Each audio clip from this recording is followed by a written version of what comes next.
progressão geométrica, ela tem algumas propriedades. Então, assim, se a gente trabalha com 3 números consecutivos de uma PG, nós verificamos que o termo central da PG é a média geométrica desses 2 termos. Esse número 2 aqui está no lugar errado. Ele é aqui, ó. A2 é igual a ao quadrado. A2 ao quadrado é igual a 1 vezes A3. Então, assim, se a gente tem uma PG A1, A2, A3, A4, AN menos 1 e AN, nós temos que os termos, né? A razão de uma PG é dada pela divisão de um termo pelo seu antecessor. Então, se eu dividir A2 por A1, vai dar aqui. Isso aqui nada mais é do que Q. Se eu dividir A3 por A2, também vai dar Q. Então, eu tenho essa relação. E eu posso dizer que A2 dividido por A1 é igual a A3 dividido por A2, porque as duas divisões são iguais à razão da progressão geométrica. Então, aqui, quando a gente arruma essa divisão, eu posso fazer a relação de A2 vezes A2, que vai me dar A2 ao quadrado, e A1 vezes A3. Então, A2 ao quadrado é igual a 1 vezes A3. Então, isso é que quer dizer essa propriedade P1. Se eu tenho 3 números de uma PG, e eles são termos consecutivos, então, o termo central dessa relação vai ser a média geométrica dos dois. Eu podia pegar aqui, se aqui eu tenho ABC e eu sei que eles formam a PG, então quer dizer que B ao quadrado vai ser igual a vezes C.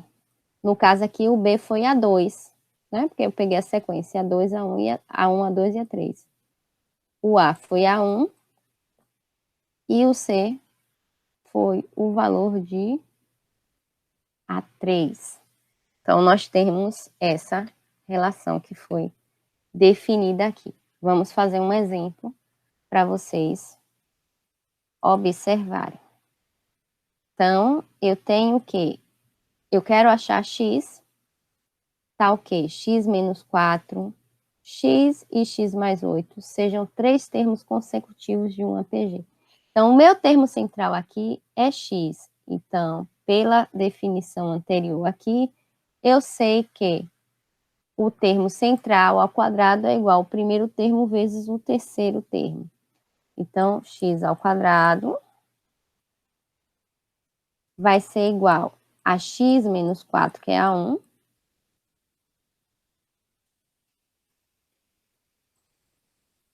que multiplica x mais 8.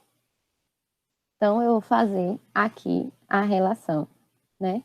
X ao quadrado é igual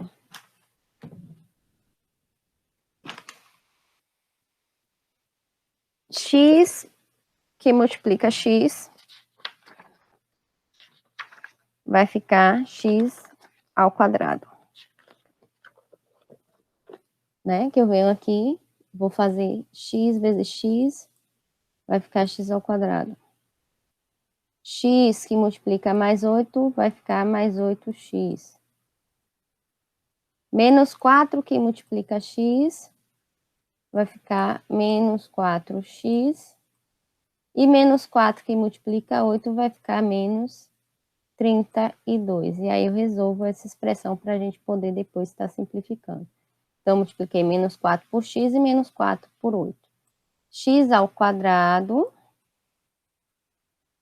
menos x ao quadrado é igual a 4x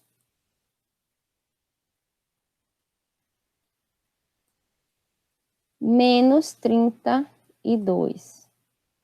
É 4x ao quadrado não, escrevi errado. X ao quadrado, eu passei o x ao quadrado daqui para o lado de cá para a gente cortar logo, mas tanto faz passar para qualquer um dos dois membros. Então, x ao quadrado menos x ao quadrado dá 0, igual a 4x menos 32. Agora eu posso resolver 4x igual a 32. X vai ser igual a 32 dividido por 4.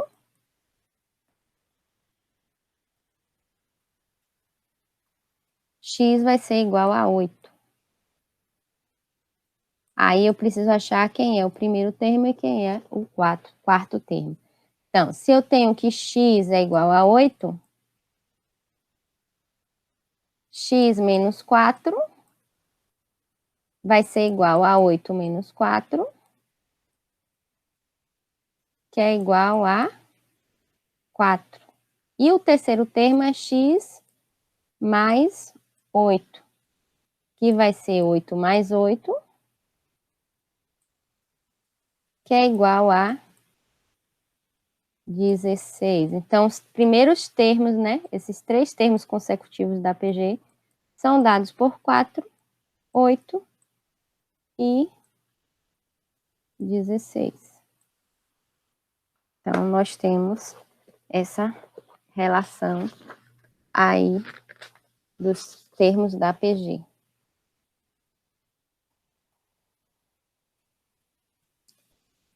Outra propriedade da PG que a gente tem é que numa PG finita, o produto de dois termos equidistantes, ou seja, que tem a mesma distância entre si, é igual ao produto dos termos extremos. Por exemplo, aqui eu tenho o 1,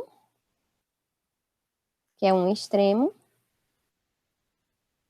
e eu tenho o 32, que é o outro extremo. Então, se eu multiplico aqui 1 por 32, vai ser igual a 32. Se eu pego aqui os termos equidistantes que eu tenho, por exemplo, 2 está com a mesma distância de 16, e eu multiplico 2 por 16, também tem que dar 32. O mesmo acontecerá se eu multiplicar 4 e 8, porque eles têm a mesma distância, né? Um é o terceiro termo, o outro é o quarto termo. A distância entre eles é a mesma. Então, se eu multiplico 4 vezes 8, também vai dar 32. Então, essa é uma segunda propriedade das progressões geométricas. Então, nós temos, né, o mesmo valor entre os termos equidistantes e a multiplicação dos termos extremos. Existem algumas maneiras da gente representar uma PG de razão Q em termos desconhecidos. Se eu tenho o primeiro termo igual a x, eu posso representar a PA como x vezes Q, x vezes Q ao quadrado, x vezes Q ao cubo e assim sucessivamente. E se meu A1 for x sobre Q, né, à medida que for multiplicando pela razão, vezes Q cada um dos termos, eu tenho que o primeiro termo é x vezes x sobre Q, o segundo é x, o terceiro é x vezes Q, o quarto x vezes Q ao quadrado. Então, quando você não souber os termos de uma PG e precisar calcular esses termos, descobrir esses termos, você pode representar dessas duas maneiras os termos desconhecidos de uma PG. A próxima parte do conteúdo é sobre a soma dos N primeiros termos de uma PG finita. Então, se eu tenho uma PG finita, eu tenho os números de termos da PG conhecidos. Então, ela pode ser representada por A1, A2, A3, A4, até a N. Então, assim, para que a gente tenha a soma desses termos, eu vou somar A1 mais A2 mais A3 mais A4 até chegar em AN. Então, eu somo todos esses termos. Então, eu tenho dois casos a serem analisados. Quando a minha razão é diferente de 1, então, ou seja, quando eu não tenho uma PG constante. Se a PG for constante, eu uso uma outra fórmula para conseguir encontrar a soma dos N primeiros termos de uma PG. Então, assim, no primeiro caso, quando Q é diferente de 1, eu posso calcular de duas formas a soma dos N termos dessa PG. Sn pode ser igual a 1 vezes 1 menos Q elevado a N dividido por 1 menos Q, ou Sn igual a An vezes Q menos A1 sobre Q menos 1. Na primeira fórmula, eu só preciso saber quem é o primeiro termo, qual o número de termos e quem é a minha razão. Na segunda fórmula, eu preciso saber quem é o termo geral, o enésimo termo, que é o último termo, quem é A1 e quem é Q. Então, eu posso usar qualquer uma das duas fórmulas para definir a soma dos N primeiros termos de uma PG. Então, calcule a soma dos 6 primeiros termos da PG, 2, 6, 18. Então, ela é uma PG finita, né, que na verdade ela quer os 6 primeiros termos da PG, e nós vamos calcular a soma desses 6 primeiros termos. Primeira coisa que a gente precisa fazer é determinar quem é a minha razão. A razão aqui vai ser 6 dividido por 2 ou 18 dividido por 6. Eu pego sempre um número e divido pelo antecessor para achar a razão. Achei que a minha razão é igual a 3, então, nesse caso, Q é diferente de 1. Eu posso usar a fórmula que a gente viu anteriormente. Então, nós vamos usar a fórmula aqui. Sn é igual a 1, que multiplica 1 menos Q elevado a N sobre 1 menos Q. Então, eu quero determinar a soma dos 6 primeiros termos. Vai ser igual a A1, que multiplica 1 menos Q elevado a N, 1 menos Q elevado a 6, dividido por 1 menos Q. Então, quem é A1? É 2, que multiplica 1 menos Q é 3, 3 elevado a sexta, sobre 1 menos 3.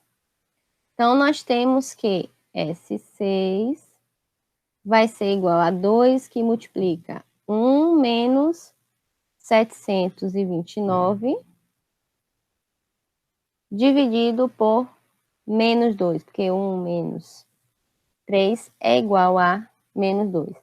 Eu vou dividir 2 por menos 2, que vai dar menos 1. Então, S6 é igual a menos 1. Então, vou cortar aqui, mas vai ficar mais 2 com menos 2 vai dar menos 1. E 1 menos 729 vai dar menos 728. Então, menos 1 vezes menos 728, a soma dos 6 primeiros números dessa PA vai ser igual a 728. O próximo caso é quando a razão é igual a 1, ou seja, quando eu tenho uma PG constante. Eu tenho que A1 é igual a A2, que é igual a 3, que é igual a N. Então, os termos todos são iguais. Então, eu posso dizer que Sn é igual a 1 mais A1 mais A1 mais A1 mais A1, repetidas vezes, igual o número de termos. Então, se eu tenho 20 termos, eu vou ter o mesmo valor 20 vezes. Então, a fórmula, quando eu tenho esse caso, é dado por N, que é o número de termos da PG, vezes A1. Então, por exemplo, aqui, numa PG, A1 é igual a menos 12 e Q é igual a 1. Calcule a soma dos 20 primeiros termos dessa PG. Então, eu quero S20 igual a 20 vezes A1, que é menos 12. Então, S20 vai ser igual a menos 240. Então, a soma dos 20 primeiros termos dessa PG é dada por menos 240. E nós ficamos por aqui.